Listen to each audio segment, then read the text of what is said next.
बिस्मिल्लाहिर्रहमानिर्रहीम। अस्सलाम वालेकुम नाज़रीन, आप यूट्यूब चैनल देख रहे हैं। मैं इमरान खान हूँ। भारत से मज़ीद पानी पाकिस्तान में आ रहा है, वहाँ बारिशें नहीं रुक रही। हिमाचल प्रदेश का इलाका हो या बाकी एरियाज़ हैं, वहाँ पे ख़ास तौर पे 3 दरियाओं में पानी बढ़ता जाएगा पाकिस्तान की जानिब चनाब में, क्योंकि कश्मीर साइड पे बारिशें बहुत हो रही हैं। भारतीय पंजाब में भी बारिशें नहीं रुक रही। भारत में बहुत सारे इलाके डूबे हुए हैं, उनके वहाँ पर भी एक सैलाब जैसी सूरत हाल है। उनके शहरों और देहात के अंदर भी पानी जमा हो रहा है। अब उनके डैम्स के दरवाजे खुले और बड़ी मिकदार में जो कैशमेंट एरिया है वहाँ से बारिश हो रही है और पानी दरिया ब्यास के ज़रिए से दरिया सतलुज में और दरिया सतलुज से पाकिस्तान में दाखिल हो रहा है। जबकि दरिया रावी के अंदर भी पानी का रहला आगे की तरफ बढ़ रहा है और आने वाले दिनों में ये पानी कम होता हुआ दिखाई नहीं दे रहा। पाकिस्तान ने जो बंद तोड़े थे सैलाब के रास्ते में आने वाले, उनको तोड़ने की वजह ये थी कि पाकिस्तान कुछ हेड्स हैं हमारे जिन्हें महफूज रखना चाहता था कि ये हेड बचे रहने चाहिए, इनका नुकसान नहीं होना चाहिए। और कुछ कीमती जगहें या शहरी आबादी उनको बचाया गया और देही इलाकों में पानी छोड़ा गया, खेतों में पानी छोड़ा गया। बहुत सारी फसलें और किसानों का बड़ा नुकसान हुआ उसकी वजह से। बाद औक़ात बड़े लोगों की जागीरें और मिलें भी अपनी बचाई गई। मरीम नवाज़ ने दावा किया कि मेरी कोई फैक्ट्री मिल होती तो मैं उसको डबो देती और आवाम को बचा लेती। लेकिन दूसरी तरफ लोग सबूतों के साथ वीडियोस डाल रहे हैं कि शरीफ ख़ानदान की शुगर मिल को बचाने के लिए कैसे किसानों की और आम लोगों की ज़मीनें और घर डबो दिए गए हैं। बाकायदा लोग वीडियोस बना के दिखा रहे हैं। ये कोई ऐसे मजाक नहीं है कि किसी ने मुंह से कह दिया, लोग सबूत दिखा रहे हैं कि ये बंद बांधे गए हैं, स्पेशली अभी बांधे गए हैं शरीफ ख़ानदान की शुगर मिल को बचाने के लिए।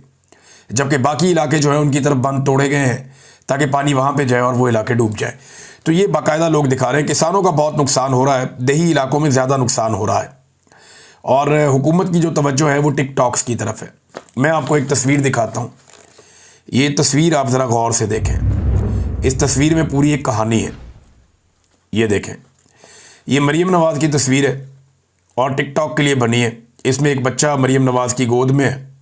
इसको उठाया बच्चे को, ताकि गरीब का बच्चा उठाया इंप्रेशन अच्छा आता है। तो बच्चा उठाया हुआ, उसके साथ एक फ़ोटो बनाई, वीडियो बना रही है। इसमें आपको कुछ 1.5 दर्जन के करीब रेस्क्यू वाले नज़र आ रहे हैं।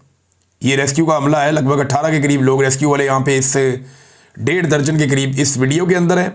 वीडियो से बाहर पता नहीं कितने होंगे, यानी तस्वीर से बाहर कितने होंगे वो मैं नहीं जानता, लेकिन इस तस्वीर के अंदर इतने हैं। इस तस्वीर में जो कश्तियाँ आपको नज़र आ रही हैं ये 7 कश्तियाँ हैं। इनके अलावा और कितनी है यहाँ पर मरीम नवाज़ के लिए मुझे आइडिया नहीं है, लेकिन 7 कश्तियाँ और 1.5 दर्जन रेस्क्यू वाले ये कई घंटों से मरीम नवाज़ का इंतज़ार कर रहे थे। ये फ़ोटो आपको ये कहानी बता रही है कि एक औरत का टिकटॉक बनाने के लिए रेस्क्यू वालों को भी वहाँ रोका गया, कश्तियों को भी वहाँ रोका गया कि ये खातून आएंगी तो टिकटॉक बनेगा। और दूसरी खबर आप देखें इसके साथ जुड़ी हुई, ये देखें, सैलाब मुतासरा खातून के 3 जुड़वा बच्चे कश्ती ना मिलने की वजह से वफात पा गए। खातून कहती हैं अगर मुझे कश्ती मिल जाती तो मैं बर वक्त अस्पताल पहुँच जाती। बेबस माँ शिकवे करती रही।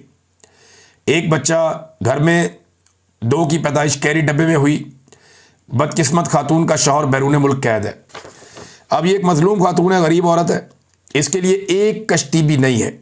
इसके 3 बच्चे जान से चले गए, नौमौलूद बच्चे, क्योंकि कश्ती नहीं थी। वो कहती है कश्ती मुझे मिल जाती मैं टाइमली पहुंच जाती, हॉस्पिटल चली जाती। नहीं हो पाया। मरीम नवाज़ के लिए 7 कश्तियाँ या इससे ज़्यादा कश्तियाँ वहाँ पे वैसे ही खड़ी हैं और रेस्क्यू वाले सिर्फ उसकी टिकटॉक बनाने के लिए वहाँ पे मौजूद हैं। फिर एक गरीब बच्चा भी दिया गया उनकी गोदी में कि जनाब ये आप ज़रा गेम उठा लें, अपनी लोगों को आप बेवकूफ़ बनाने के लिए मवाद इकट्ठा कर लें। अब ये जो दौरा किया मरीम नवाज़ ने जंग में, इसका पूरा पोल खुल गया। हमारे जर्नलिस्ट हैं बड़े अच्छे, उमर दराज गोंदल साहब, उन्होंने इसके बारे में तफसीलात बताई और जो मकामी जर्नलिस्ट हैं उन्होंने भी बताई। मैं आपको सारा बता देता हूँ। एक तो ये उन्होंने बताया कि मरीम नवाज़ के दौरे के मौके पर कैंपों के अंदर जो कैंप बनाया गया वहाँ पे जो सामान रखा गया था वो आसपास की दुकानों से उधार उठाया गया था। और जब टिकटॉक बनाने के बाद मरीम नवाज़ वापस रवाना हो गई तो वो सामान भी वापस कर दिया गया। अब आप अंदाज़ा करें कि ये इनकी हालत है। ब्यूरोक्रेसी भी जानती है कि खातून है, उसको टिकटॉक का शौक है, वो आती है, उसका टिकटॉक बनवाओ, वो वापस चली जाती है, अपना टिकटॉक लेके लपेटो सामान, बस दफ़ा करो, क्या काम करना है, क्योंकि उन्हें किसी ने पूछना ही नहीं है। और वो जानते हैं कि उन्हें कोई पूछ इसलिए नहीं सकता कि ये आवाम के वोटों से आए ही नहीं हुए, ये तो बेचारे बूट पॉलिश करके आए। लिहाजा हम इनको पागल बना लेते हैं और काम चल जाता है। ये सुने आप, ये देखें, ये वहाँ पे एक हमारे जर्नलिस्ट हैं और इनका नाम है जर्नलिस्ट का तहसीन हयात साहब। ये मरीम नवाज़ का जब दौरा वहाँ पे ख़त्म होता है तो उसके बाद ये क्या बताते हैं, उन्हीं कैंपों के सामने खड़े होकर जिनको देखने के लिए मरीम नवाज़ को बुलाया गया था टिकटॉक के लिए। ये ज़रा सुने ये क्या कह रहे हैं। आज मरीम नवाज शरीफ साहिबा आई हुई थी, क्या सूरत हाल थी यहाँ पे? फर्स्ट ऑफ ऑल बहुत शुक्रिया। देखें जी, यहाँ पे 18 जारी में सबसे पहली बात तो ये है कि टोटली तौर पे आज ये जो प्रोग्राम हुआ है ये फ़ोटो सेशन तक महदूद किया गया है। सुबह से यहाँ पे अपने मंजूर नज़र लोगों को घरों से उठाकर यहाँ पे इन कैंपों के अंदर बिठाया गया था और फिर जो मंजूर नज़र लोग थे उन्हीं को राशन दिया गया था और उसके बाद फ़ोटो सेशन के बाद ये सारा प्रोग्राम ख़त्म हो। अच्छा तहसीन साहब, आप मकामी साफ़ी भी हैं, ये चारपाइयाँ कहाँ जा रही हैं? ये तो सलाह मुतासरीन को दी हुई है। ये जो वीडियो बन रही है ना, इस वीडियो में ही जो रिपोर्टर और ये जर्नलिस्ट आपस में बात कर रहे हैं, इनके पीछे से ही सामान उठा उठा के ले जा रहे हैं। मेडिकल का सामान जा रहा है, चारपाइयाँ जा रही हैं। अभी मरीम नवाज़ को गुजरे हुए वापस गए हुए चंद मिनट हुए हैं और ये काम शुरू हो गया। यानी अभी मरीम नवाज़ गई है, जर्नलिस्ट वहाँ पे मौजूद हैं, सैलाब मुतासरीन भी गायब, चारपाइयाँ भी उठाई जा रही हैं, सामान भी उठाया जा रहा है। इधर इनकी आप बात सुने। मैंने लेकर आए थे लोगों के घरों में से उठा के और वही चारपाइयाँ जो है वापसी उन लोगों को दी जा रही है। तो यहाँ कैंपों पे लोग वगैरह नहीं है क्या? जी कैंपों पे यहाँ पे जो ऑलरेडी मंजूर नज़र लोग थे उनको बिठाया गया था और फिर उनको दोबारा यहाँ से उठा दिया गया। अच्छा जी, ये अब दिखा दूं मैं आपको जी, तो ये मुकम्मल जो है वो खाली हैं कैंप इस वक्त। देखिए जी, वो कैंपों के सामने हेलीपैड बनाया गया था और वहाँ पे लोगों को लाकर अपने लोगों को बिठाया गया था। अब बाहर जो नौजवान खड़े हैं या जो सैलाब मुतासरीन खड़े हैं, उनसे जब मीडिया ने बात की तो उन्होंने बताया जी हमें तो जाने नहीं दिया, गरीबों को तो मरीम नवाज़ के करीब ही नहीं जाने दिया। ये तो लोग कहीं से भर के लाए गए हैं और इन लोगों को बाकायदा नून लीग के लोग कारों के अंदर लेकर आए और जो कारों के अंदर लोग आते थे उनको अंदर जाने की इजाज़त दी जाती थी। ये कहीं से पकड़ पकड़ के लाए हैं लोगों को और उनको नारेबाजी के लिए वहाँ इकट्ठा किया गया। ये सैलाब मुतासरीन नहीं है, इन लोगों को लाकर वहाँ खड़ा किया गया, इनके ज़रिए से सारा ड्रामा किया गया। 200-400 लोग वहाँ पे पहुँचाए गए, पूरा एक स्टेज क्रिएट किया गया, वहाँ पे एक ड्रामा किया गया, टिकटॉक बनाया गया और फारिग कर दिया गया। ये नाज़रीन सूरत हाल है और वो बाकायदा ये जो जर्नलिस्ट हैं ये दिखा रहे हैं, तहसीन साहब बता भी रहे हैं, तहसीन हयात साहब के देख रहे हैं, सारा कुछ ऐसे ही है, मकामी साफ़ी हैं, उन्होंने पोल खोल के रख दिया। मतलब ये अभी आधा घंटा पहले ही सिर्फ जो है वो मरीम नवाज शरीफ साहिबा यहाँ से गई हैं और इस वक्त यहाँ पर कोई जो है वो कैंप नहीं है। मुतासरा लोग तो यहाँ पर जो है वो थे ही नहीं। ये सूरत हाल जो है वो आप देख सकते हैं इस वक्त सारा कुछ खाली हो गया, बिल्कुल 0-0 हो गया, कुछ भी मौजूद नहीं था। आप अंदाज़ा करें इस किस्म के ड्रामे किए जा रहे हैं उस मुल्क के अंदर, उस सूबे के अंदर जहाँ पे इस वक्त बदतरीन सैलाब आया हुआ है। ये एक और आप ज़रा देखें, मरीम नवाज़ के लिए वहाँ पे एक बेड़ी लगाई गई, बेड़ी के अंदर एक ऊपर से साइबान बनाया गया। हालांकि इस हवा के अंदर ये साइबान टिकता ही नहीं है, वो बेड़ी वहीं खड़ी है, भाई इसको भी रेस्क्यू के लिए भेजो, लेकिन वहीं खड़ी है। उसके अंदर कुर्सियाँ शुर्सियाँ चीज़ें रखी गई, स्पेशल कुर्सी ला के वहाँ रखी गई। मरीम नवाज़ साहबा टिकटॉक बनाती हुई आई, वहाँ पे बैठी गपशप किया और पीछे से जो है लोग किस तरह की बातें कर रहे हैं, सानू रोला छड़िया है, यानी रोल दिया है, हमें रोल दिया है तो हुण आप बैठिए छावें। ये वो लोग कह रहे हैं जिन्हें दूर दूर से पकड़ के लाए थे नून लीग वाले, जिन्हें इंतज़ामिया वाले दूर दूर से पकड़ के लाए थे और पता नहीं दिहाड़ी पे लाए, कैसे लेकर आए। ये सैलाब मुतासरीन नहीं थे, जो जर्नलिस्ट हैं उनके मुताबिक ये वो नहीं थे। वो कह रहे हैं हमें रोल दिया, धूप में बिठा बिठा के, खुद छावे बह गई है जाके। ये जनाब लोगों की मरीम नवाज़ के बारे में राय थी। आप अंदाज़ा करें कि ऐसे पागलपन के साथ क्या कोई रिलीफ एक्टिविटी हो सकती है? तो जवाब सादा है कि रिलीफ एक्टिविटी तो ऐसे ना होती है ना हो सकती है। एक और चीज़ मैं आपको बताता हूँ, ये 3 फौजी जवानों की एक तस्वीर आप देखें, ये 3 फौजी हैं, ये वीडियो देखें आप थोड़ी सी, और ये देखें ये 3 फौजी हैं, ये मरीम नवाज़ का बैनर सिद्धा कर रहे हैं, फ्लड रिलीफ वाला। फ़ौज को लगा दिया ना काम पे। तारुल कादरी साहब ने कहा था एक दौर में कि शरीफ ख़ानदान एक दिन आएगा कि पाकिस्तान की फ़ौज को पंजाब पुलिस बना देगी, ये इनका ख्वाब है। बना दिया उन्होंने पंजाब पुलिस। पंजाब पुलिस तो इनके घर की मुलाजिम थी, लेकिन अब फ़ौज जो है वो एक सियासी जमात के कारकुन के तौर पे ऐसा लगता है काम कर रही है। मरीम नवाज़ कौन है? एक सियासतदान है, और ये वो सियासतदान है जिसको अवाम ने मुस्तरद किया और ज़बरदस्ती मिलिट्री इस्टेब्लिशमेंट ने लाके इसको इक़्तिदार में बैठा दिया। अब उस सियासतदान के पोस्टर ये फ़ौजी अपने यूनिफॉर्म के अंदर वहाँ पे लगा रहे हैं। काफ़ी तनकीद हो रही है सोशल मीडिया पे। बहरहाल मिलिट्री इस्टेब्लिशमेंट का शुक्रिया कि उन्होंने शरीफ खानदान का गुलाम बनाया जवानों को। ये बड़ी ज्यादती है, ये जुल्म है। इस यूनिफॉर्म की लोग बड़ी इज्जत करते हैं, लेकिन इस यूनिफॉर्म से ये काम आप लेंगे तो फिर आप अपनी इज्जत खुद ही खराब करवाएंगे। एक पतलून लहराने के ऊपर फौज की बेइज्जती नहीं होती, बेइज्जती ये हरकतें करने पे होती है। एक सियासी जमात के कारकुन के तौर पे काम करने पे बेइज्जती होती है, जो नहीं होना चाहिए, नहीं करना चाहिए। कोई भी पॉलिटिकल पार्टी है, यूनिफॉर्म के अंदर आपको ये हरकत नहीं करनी चाहिए थी। जो हरकत वहां पे फौज से करवाई जा रही थी, ये ज्यादती है। नाज़रीन, कुछ जर्नलिस्ट बहुत अच्छा काम कर रहे हैं, मैंने बहुत सारों का नाम लिया, कुछ का मैं अभी नाम लेना चाहता हूं। एक तो अहसन वाहिद साहब हैं, ये बहुत ज़बरदस्त काम कर रहे हैं। मैंने देखा कि इन्होंने कैसे एक्सपोज किया हर प्रोपेगेंडा को, हर झूठ को। इन्होंने सैलाब मुतासरीन की जो असल सूरत हाल है वो बताई, जो रिलीफ की जाली कार्रवाइयाँ उनको बेनकाब किया, और जो पानी की, देहात के डूबने की, लोगों की मिजरीज की जो रियल स्टोरीज हैं वो इन्होंने बेनकाब की और चीज़ें लाकर कौम के सामने रखी। तो ये दाद के मुस्तहिक हैं। इतने मुश्किल हालात में, इतनी सख्तियों के बावजूद, हुकूमती दबाव और प्रेशर के बावजूद इन्होंने इतना शानदार काम किया है। इन्हें हमेशा शाबाश मिलनी चाहिए। और मेरी आप सबसे गुजारिश है कि इनको फॉलो करें, इनको देखें। अहसन वाहिद साहब फील्ड से बहुत अच्छा काम करें। फाज शहबाज साहब तो किसी तारुफ के मोहताज नहीं है, उनका अपना एक अंदाज है, वो अपने तरीके से जर्नलिज्म करते हैं और बहुत अच्छा काम वो भी कर रहे हैं। लगातार वो जा रहे हैं फील्ड में, वो चीज़ें बता रहे हैं। मैं उम्मीद करता हूँ कि बाकी जर्नलिस्ट वो भी फील्ड में जाएंगे और जाकर सूरत हाल बताएंगे। मरियम नवाज जो रियल मुतासरीन है उनके बीच में क्यों नहीं जाती? उनके लिए बंदे इकट्ठे क्यों करने पड़ते हैं? नून लीग के कारकुन बंदे ढूंढ कर क्यों लाने पड़ते हैं, जिनको लाकर वहां पे इकट्ठा किया जाता है? उसकी वजह यह है कि सिक्योरिटी ज़राए ने भी और सियासी ज़राए ने भी, दोनों ने मरियम नवाज को मना किया है कि पब्लिक के बीच में जाने का रिस्क नहीं लेना। अपने बंदे इकट्ठे करो, 100, 200, 250, 300 अपना बंदा इकट्ठा करो, दूर से लेकर आओ, करीब से लेकर आओ, जैसे भी मैनेज करो। जो रियल मुतासरीन है उनके बीच में जाने का रिस्क नहीं लेना। वहां इमरान खान के नारे लग जाएंगे और आपके खिलाफ नारेबाजी हो जाएगी। लोग मोबाइलों से वीडियोस बना लेंगे, हम किस किस का मोबाइल छीनते फिरेंगे। लिहाजा ये एक बहुत बड़ा पंगा है, जिसकी वजह से लोग क्योंकि शदीद गुस्से में हैं, तो मरियम नवाज पब्लिक के अंदर जाने से गुरेज कर रही हैं। उनको जाना भी नहीं चाहिए, क्योंकि सिक्योरिटी की वजूहात भी होती हैं और ये आपको नज़र भी आ रहा है जो लोग आजकल गुस्से में हैं और जितनी तकलीफ में है लोग।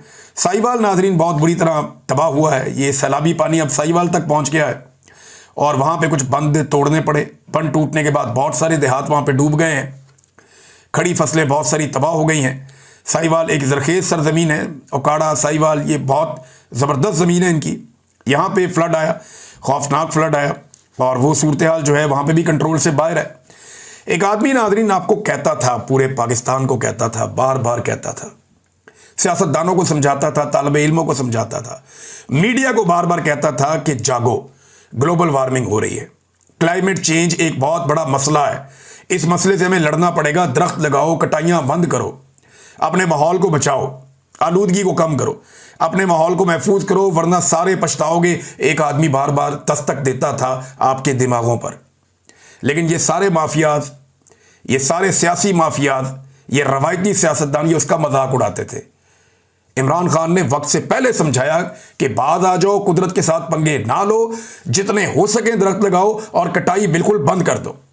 लेकिन कोई नहीं माना, ये हंसते थे उसके ऊपर। ये क्लाइमेट चेंज क्या होता है, ये कौन से चक्रों में पड़ गया, कौन सा बिलियन ट्री सुनामी, तो ये वो, ये ऐसे कहते थे। और आज कुदरत इन पे हंस रही है। आज जो इनके साथ हो रही है उसके लिए ये लोग खुद जिम्मेदार हैं। इन्होंने कोई तैयारी नहीं की। जो जंगल लगे हुए थे उनको भी काटा है और बेदर्दी के साथ काटा है। जो खैबर पख्तूनख्वा के सैलाब में हमने पानी के अंदर लकड़ियां बहती हुई देखी हैं, वो वहां की सूबाई हुकूमत का भी पोल खोल रही हैं और फेडरल गवर्नमेंट का भी पोल खोल रही हैं। जितनी जंगलात की कटाई हो रही है ये अनप्रेसिडेंटेड है। मैं क्योंकि जंगलों में रहा हूं, बहुत सारे मेरे सोर्सेज हैं, वहां पे हमारे गाइड्स होते हैं जिनके साथ हम जंगल में जाते हैं मुख्तलिफ एरियाज में, तो बहुत सारी जगहों से ये इतलात लगातार आती रहती है कि यहाँ पे जंगल की कटाई हो रही है। मैं वक्तन फवक्तन रिपोर्ट भी करता रहता हूँ, लेकिन किसी को होश ही नहीं है, कोई इसके ऊपर तवज्जो देने के लिए तैयारी नहीं है। तो इमरान खान की बात नहीं मानी, उसका मजाक उड़ाया, अब उसका अंजाम जो है वो हम सब देख रहे हैं। नाजरीन ये एक और खबर है और ये ख्वाजा आसिफ साहब ने एक बात की है। ज़रा पहले ख्वाजा आसिफ साहब की बात आपको सुनवाते हैं। ख्वाजा आसिफ साहब ने चढ़ाई की है ZKB पर। ये ज़ाहिर खान साहब हैं, ये ZKB के मालिक हैं, ये अपर हाउस में भी मौजूद है, सियासत में भी हैं। और ख्वाजा आसिफ साहब कहते हैं ये बहुत करप्ट लोग हैं, इन्होंने तबाही फेरी है पाकिस्तान की। तो ख्वाजा आसिफ इनके बारे में क्या कहते हैं, ज़रा पहले वो आप सुने ताकि फिर आपको केस समझ आए। उनकी एक और भी वारदात थी, वो उसकी ऑफ़र मुझे भी हुई थी जब मैं minister of water and power था। तो ये लोग जो हैं, और ये लोग खरीदते हैं हमें, हमारी बोली लगाते हैं और हम बोली लगवा लेते हैं। Why they are there in the upper house? को पॉपुलर सपोर्ट है उनकी, किसी पार्टी को बिलोंग करते हैं वो, राय साहब किसी पार्टी को बिलोंग करते हैं, कोई पॉलिटिकल स्ट्रगल है उनकी। आप जरा पीछे जाएं, 25-30 साल पीछे जाएं, आपको पता लगेगा ये कहां से आए हुए। आप जब इस किस्म के पॉलिटिकल एडवेंचरर्स जो हैं उनको अपने सिस्टम में लेके आएंगे तो फिर वो इसी तरह ट्रीट करेंगे जिस तरह ZKB ने सियालकोट को ट्रीट किया। अच्छा, और भी बड़ी इन्होंने बुराइयां की है कि फलाना करप्शन का मनसूबा, फलाना करप्शन का मनसूबा, बड़ी ख्वाजा साहब ने नारे नूरे लगाए हैं और ZKB की बुराइयां करते रहे हैं। ज़रा अब ये देखते हैं कि ZKB ने कौन कौन से प्रोजेक्ट पंजाब में किए और शरीफ फैमिली ने इनसे कौन कौन से प्रोजेक्ट करवाए हैं। अच्छा जी, जो मशहूर मनसूबे हैं उनकी अगर आप वेबसाइट के ऊपर जाकर देखें तो लाहौर ऑरेंज ट्रेन का मनसूबा ZKB से बनवाया गया, जिसके बारे में जनरल बाजवा कहते थे इसमें 60% तक करप्शन हुई है, 50% तो वो खुलकर कहते थे। बड़ी दफ़ा उन्होंने सहाफ़ियों के सामने किया, हमें भी कहा, बहुत सारे सहाफ़ियों को जब मिलते थे वो यही कहते थे।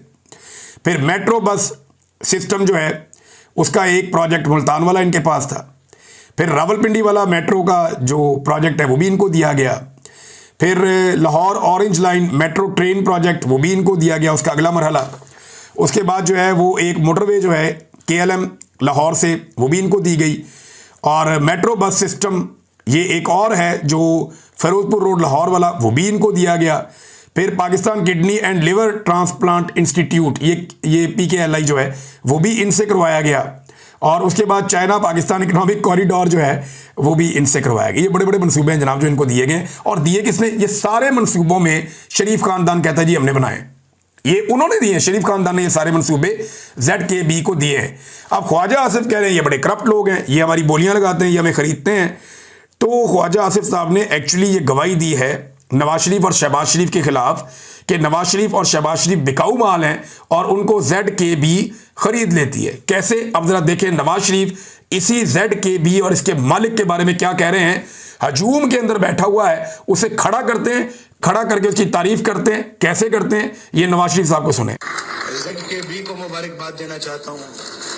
जरा आप उठें, जरा थोड़ा सा इनको अपना चेहरा दर्शन करवाएं। आप बड़े नेक आदमी हैं, बहुत अच्छे बलोचिस्तान से इनका ताल्लुक है और ये मोटरवे बना रहे हैं और मुझे बड़ी खुशी हो रही है कि अच्छी क्वालिटी का काम कर रहे हैं और तेजी के साथ इसकी तकमील कर रहे हैं। लेकिन नवाज शरीफ कर रहा है तारीफें, तो ख्वाजा आसिफ कह रहे ये तो हमें खरीदते हैं, हमारी बोली लगाते हैं। तो इसका मतलब है ZKB ने नवाज शरीफ को खरीदा और इसलिए नवाज शरीफ ने तारीफें की ZKB की। शहबाज शरीफ को खरीदा इसलिए शहबाज शरीफ ने अपने सारे मंसूबे, चाहे रावलपिंडी, लाहौर, मुल्तान की मेट्रोज हों, चाहे ऑरेंज ट्रेन हो, चाहे PKLI हो, वो सारे के सारे प्रोजेक्ट दे दिए किसको? मोटरवे के भी ZKB को। तो ये ख्वाजा आसिफ उसका पोल खोल रहा है कि बेईमान आदमी है, फ्रॉड आदमी है। ये अपर हाउस में कैसे पहुंचा? तो ख्वाजा साहब ये अपर हाउस में वैसे ही पहुंचा जैसे औरंगजेब पहुंचा जो आपका वजीर खजाना है। ये वैसे ही पहुंचा जैसे फैसल वाडा पहुंचा जो आजकल आपके साथ है। ये वैसे ही पहुंचा जैसे आपने मोहसिन नकवी को पहुंचाया जो आजकल आपका बॉस है। तो वैसे ही पहुंचा ये मिलिट्री एस्टेब्लिशमेंट के जूते पॉलिश करने का नतीजा है। इन लोगों का आप कुछ नहीं बिगाड़ सकते क्योंकि आपके बड़ों ने इनसे कमीशन पकड़े हुए हैं। सादी बात तो ये है। नाज़रीन, अफगानिस्तान में बड़ा शदीद ज़ल्ज़ला आया है, बड़े तकलीफ दे मनाजिर हैं। हम दुख की इस घड़ी में अपने अफगान भाइयों के साथ खड़े। पाकिस्तानियों ने, पाकिस्तान की गवर्नमेंट ने इसके ऊपर स्टांस लिया कि हम उनके साथ खड़े हैं। इंडिया बहुत बड़ी इमदादी खेप भिजवा रहा है अफगानिस्तान में। पाकिस्तान को भी आगे बढ़ना चाहिए। वहाँ पे रेक्टर स्केल के ऊपर ये 6 शिद्दत का ज़ल्ज़ला था। जलालाबाद इसका ख़ास निशाना बना। 800 से ज़्यादा शहरी अब तक की इतला के मुताबिक जाँ बहक हुए। पाकिस्तान को भरपूर मदद करनी चाहिए ज़ख्मियों के इलाज के लिए, रिलीफ एक्टिविटीज़ के लिए और इमदादी सामान भिजवाने के लिए। अफ़गानिस्तान को इस वक्त ज़रूरत है, पाकिस्तान को आगे बढ़ना चाहिए। एक और चीज़ नाज़रीन बड़ी तकलीफ़ देती है, आज इस्लामाबाद में कल के दिन बड़ी शदीद बारिश हो रही थी, बहुत शदीद बारिश हो रही थी और हर तरफ से पानी ऐसे बहता हुआ आ रहा था जैसे दरिया बह रहा है। और वो बलोच माएँ जो अपने बच्चों के लिए, बेटों के लिए, कोई अपने शौहर के लिए, कोई अपने भाई के लिए, वो सड़कों पे बैठी थी बेचारी, बुजुर्ग ख़वातीन और बच्चियाँ भी। उन्होंने हाथों के अंदर जो है वो पोस्टर उठाए हुए थे।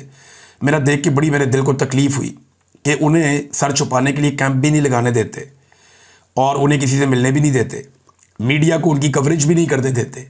वो बेचारी बेयारो मददगार सड़क पे बैठी हैं। अल्लाह नहीं देख रहा, अल्लाह आपसे नाराज़ नहीं हो रहा, अल्लाह ताला क्या आपको माफ़ कर देगा इन हरकतों के बाद? ये सबको सोचना चाहिए। अब तक के लिए इतना ही, अपना ख्याल रखिएगा, अपने इस चैनल का भी। अल्लाह हाफ़िज़।